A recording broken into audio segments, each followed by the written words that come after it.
नमस्कार दोस्तों। आज की कहानी है चतुर प्रेमचंद और चार चोर। एक गांव में प्रेमचंद नाम का किसान रहता था। वह बहुत ही चतुर था तथा वह बहुत ही परिश्रमी, ईमानदार और दयालु था। अपने परिश्रम और चतुराई से वह धीरे धीरे काफी संपन्न हो गया था। प्रेमचंद के बढ़ते हुए धन पर गांव के चार चोरों की निगाहें पड़ गईं और वे उसके धन को उड़ाने की योजना बनाने लगे। और एक रात चारों चोर प्रेमचंद के घर पहुंचे और चुपचाप सेंध लगाने लगे।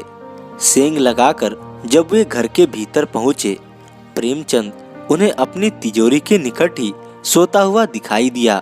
इस पर चोरों के सरदार ने धीरे से कहा, ओह, यह तो यहीं सोया पड़ा है। यदि हमने तिजोरी तोड़ने की कोशिश की तो यह जाग जाएगा। उसके दूसरे साथियों ने कहा, हाँ चलो लौट चलें, फिर कभी मौका देखेंगे। वे जिस खामोशी से आए थे उसी खामोशी से वापस लौट पड़े। परंतु जब वे उस कमरे से गुजर रहे थे जहां अनाज की भरी बोरियां रखी थी, तो सरदार ने कहा, क्या विचार है दोस्तों, क्यों न आज इन्हीं से काम चलाया जाए। उसके बाकी साथियों ने कहा, ठीक कहते हो, खाली हाथ लौटने से तो यही अच्छा है। तभी उनका एक साथी कुछ सोचता हुआ बोला, लेकिन भाइयों, यह तो सोच लो कि इन बड़ी बड़ी भारी बोरियों को रखेंगे कहाँ? कहीं प्रेमचंद ने पूरे गांव की तलाशी ली तो? इस पर सरदार ने कहा, अरे यार, तुम तो पूरे बेवकूफ हो। भला घर में रखने की जरूरत क्या है? यहीं से सीधा बाजार चलेंगे और इन्हें बेच डालेंगे। यही विचार कर सबने एक एक बोरी उठा ली और बाजार की तरफ चल पड़े। लेकिन वे चारों इस बात से बेखबर थे कि प्रेमचंद को उनकी भनक घर में सींग लगाते समय ही हो गई थी और वह उनकी योजना भी सुन चुका था। अब वह उनका चुपचाप पीछा कर रहा था। बाजार पहुंचते पहुंचते पांव कटने लगी थी, अतः बाजार में चहल पहल सी होने लगी थी। फिर जब प्रेमचंद ने देखा कि चारों चोर एक दुकान के सामने पहुंच चुके हैं और अनाज का मोल भाव करने ही वाले हैं, तो वह पीछे से चिल्ला उठा, अरे भाइयों, कहाँ तक ढोए ले जाओगे? थक गए होगे, बस यहीं पर बोरियों को रख दो और जाओ। चोरों ने जब पीछे मुड़कर देखा तो उनके होश उड़ गए और पकड़े जाने के डर से उन्होंने बोरियों को वहीं पर पटक कर झटपट भाग खड़े हुए। फिर प्रेमचंद ने उसी दुकानदार को उचित दाम पर चारों अनाज की बोरियों को बेच दिया और खुशी खुशी रुपए लेकर वापस घर चला आया। इस हार से चोर बुरी तरह चिढ़ गए थे और वे प्रेमचंद को बर्बाद करने की योजना बनाने लगे थे। कुछ दिनों बाद वे चारों चोर फिर सींग लगाने के लिए प्रेमचंद के घर पहुंचे। लेकिन चारों के सींग लगाने की आवाज से एक कमरे में सोए प्रेमचंद की आंख अब की बार फिर खुल गई। आवाज का पता लगाने जब प्रेमचंद ने खिड़की से बाहर झांका तो उसका माथा ठनका। वह उन चोरों को पहचान गया और मन ही मन उन्हें मजा चखाने के लिए एक योजना बना ली। उसने तुरंत अपनी पत्नी को जगाया और उसे कुछ समझाने लगा। उसके बाद दोनों सोने का बहाना करके चारपाई पर लेट गए। चारों चोर घर में घुसकर उस कमरे के दरवाजे पर पहुंचे जहां प्रेमचंद और उसकी पत्नी सोए थे। सरदार ने उन्हें सोता देख धीरे से अपने साथियों से बोला, शुक्र है कि आज वे तिजोरी वाले कमरे में नहीं सोए हैं। हमें आहिस्ता से इस कमरे से होकर तिजोरी वाले कमरे में पहुंचना है। लेकिन चोरों ने जैसे ही उस कमरे से होकर दूसरे कमरे में जाने के लिए कदम रखा, प्रेमचंद की पत्नी चीखती हुई उठ बैठी और प्रेमचंद को जगाने लगी। चोर घबराकर दरवाजे की ओट में जा छिपे। प्रेमचंद भी आंख मलता हुआ उठ बैठा, मानो वास्तव में पत्नी के जागने पर ही वह जागा हो। उठते ही प्रेमचंद अपनी पत्नी से पूछा, क्या हुआ भगवान, कितना सुंदर सपना देख रहा था, तुमने सब चौपट कर दिया। पत्नी बोली, अजी अभी चौपट हुआ नहीं है, लेकिन हो जरूर जाएगा यदि मेरा भयानक सपना सच हो गया तो। प्रेमचंद बोला, भयानक सपना? कैसा भयानक सपना? पत्नी बोली, अजी मैंने सपने में देखा कि कुछ चोर हमारा सारा धन चुरा कर ले गए और हम बर्बाद हो गए हैं। जल्दी से सारा धन तिजोरी से निकाल कर कहीं और छिपा दो, कहीं सच में चोर आ टपके तो। सुनकर प्रेमचंद हंसता हुआ बोला, अरे भगवान, तू चिंता मत कर, मैंने पहले ही इसी डर से तिजोरी से सारा धन जेवर निकालकर बगीचे के कुएं में डाल दिया है।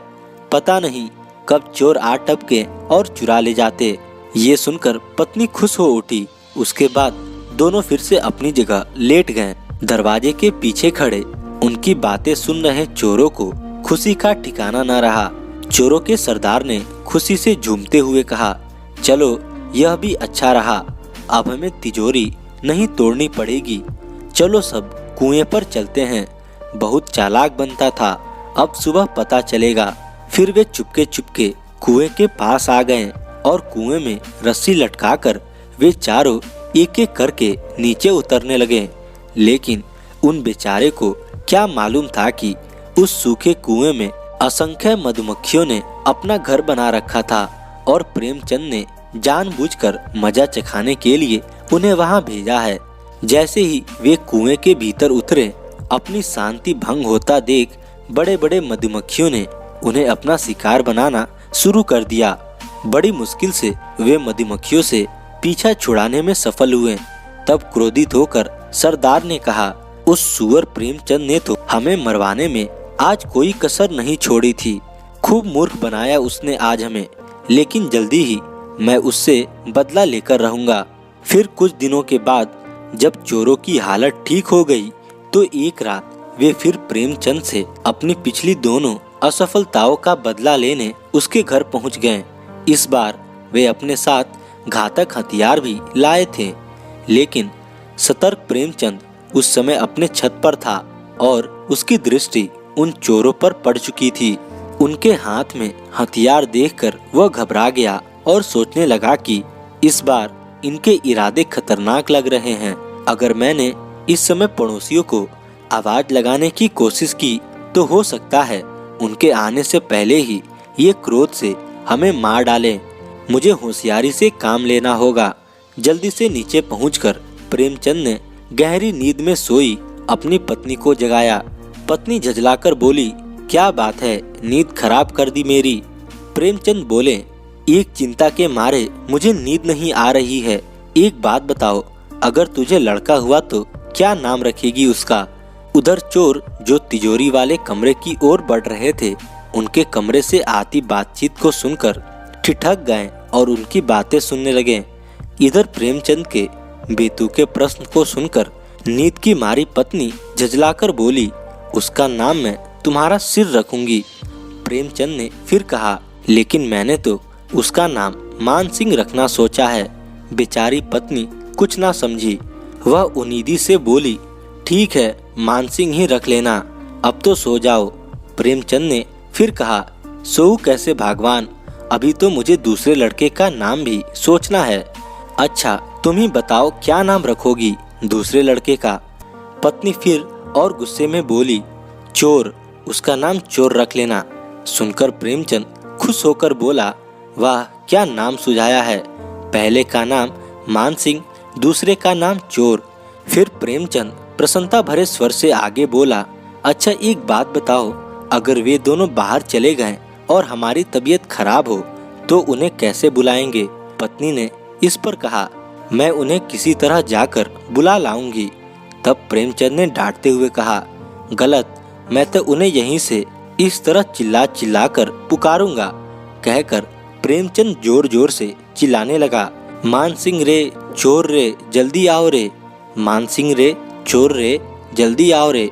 वास्तव में प्रेमचंद के घर के पड़ोस में मान सिंह नाम का एक पहलवान रहता था।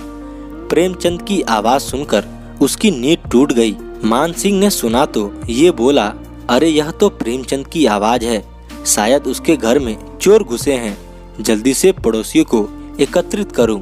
आनन फानन में मान सिंह ने पड़ोसियों को एकत्रित किया और सभी लाठियां आदि लेकर प्रेमचंद के घर की ओर दौड़ पड़े। पहले तो चोरों को समझ में कुछ नहीं आया, लेकिन जब तक वह समझ पाते तब तक मान सिंह बहुत से लोगों को लेकर वहां आ चुका था और इससे पहले कि वे चारों समझ पाते भीड़ उन पर टूट पड़ी। इस तरफ प्रेमचंद की चालाकी से न केवल वे चारों चोर पकड़े गए बल्कि उन्हें जेल की हवा भी खानी पड़ी। जब प्रेमचंद ने गांव वालों को उन चोरों की पूरी कहानी सुनाई तो सब हंसते हंसते लोटपोट हो गए और उनकी बुद्धिमानी और चालाकी की भूरी भूरी प्रशंसा करने लगे।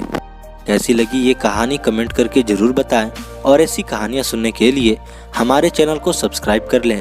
धन्यवाद।